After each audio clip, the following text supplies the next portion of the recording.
Pemium, le premier partenaire français pour investir dans les cryptos en toute sécurité, présente Sud Radio, les incontournables de la crypto-monnaie. Thomas Binet. Bienvenue dans ce nouvel épisode d'Oser Investir, les incontournables de la crypto-monnaie. Je reçois aujourd'hui Pierre Noisat, président fondateur de Pemium. Bonsoir Pierre. Bonsoir Thomas. Pierre, aujourd'hui nous allons parler dette publique et système monétaire. Pouvez-vous d'abord nous parler du problème de la dette publique ? Quel sujet actuel ? La dette publique est désormais hors de contrôle car l'État vit à crédit, finançant des dépenses de fonctionnement alors que le crédit devrait être réservé à l'investissement dans des projets d'infrastructure. En effet, alors que la dette privée doit être un engagement individuel et responsable, librement consenti, la dette publique est contractée en notre nom, mais sans notre consentement. Plutôt que de faire payer immédiatement les électeurs par une augmentation des impôts, l'État reporte le fardeau financier sur les générations futures.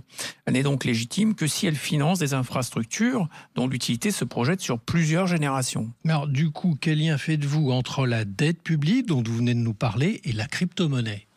Les monnaies traditionnelles comme l'euro ou le dollar sont émises contre des promesses de travail, des dettes, alors que les bitcoins sont émises contre des preuves de travail.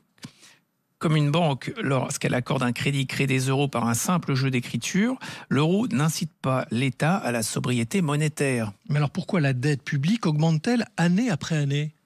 L'État trouvera toujours une justification, que ce soit une récession, une pandémie ou une guerre, pour s'endetter toujours davantage, comme si les crises étaient à la fois la cause et la conséquence de cette dérive. Sans cette création monétaire incontrôlée, il serait possible de restreindre le champ d'action de la puissance publique à des missions essentielles. Cela suppose d'admettre le bitcoin comme deuxième monnaie ou de mettre en place un étalon bitcoin sur le principe de l'étalon or qui a existé jusqu'en 1971. Mais Pierre, comment l'État peut-il utiliser l'endettement pour financer cette dépense ? Alors, quand l'impôt ne lui suffit plus, l'État émet des titres de dette sur les marchés financiers. Ces titres sont achetés par des banques et des fonds d'investissement qui deviennent les créanciers de l'État. Pour influencer les marchés financiers et, soi-disant, stimuler l'économie, malgré les traités qui lui interdisent de prêter directement aux États, la Banque centrale européenne achète des titres de cette dette publique sur le marché secondaire auprès des banques qui en détiennent déjà. Ce contournement de la règle par la BCE s'inscrit dans une logique de propagande pour convaincre les créanciers de continuer à prêter à l'État, alors même que la dette publique est impossible à rembourser. La BCE, pour Banque Centrale Européenne, vous l'avez bien saisi. Mais alors, cela en a quelles conséquences aujourd'hui ? Eh bien, l'achat de ces titres par la BCE crée de la monnaie supplémentaire. Pour acheter des titres de dette auprès des banques commerciales, la BCE crédite leurs comptes et augmente ainsi leurs réserves.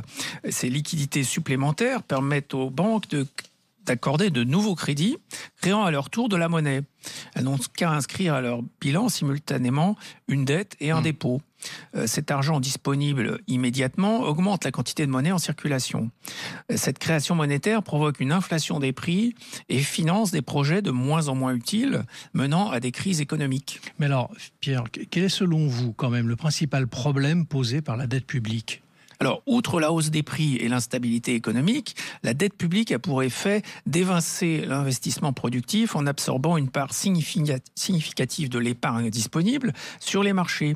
Les capitaux qui auraient pu être utilisés efficacement par le secteur privé sont utilisés par l'État. Bon, la question qui vaille maintenant, c'est de se demander comment s'en sortir. La dette n'est pas censée être remboursée. Il faut juste maintenir l'illusion qu'elle peut l'être pour pouvoir continuer à emprunter. Un État peut d'ailleurs la répudier, comme par exemple l'Équateur l'a fait en 2008.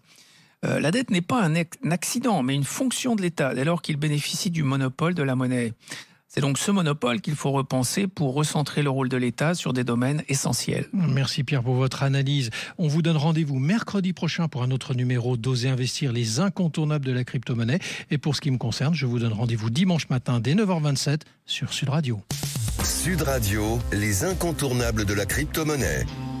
Thomas Binet. avec Pemium, le premier partenaire français pour investir dans les cryptos en toute sécurité.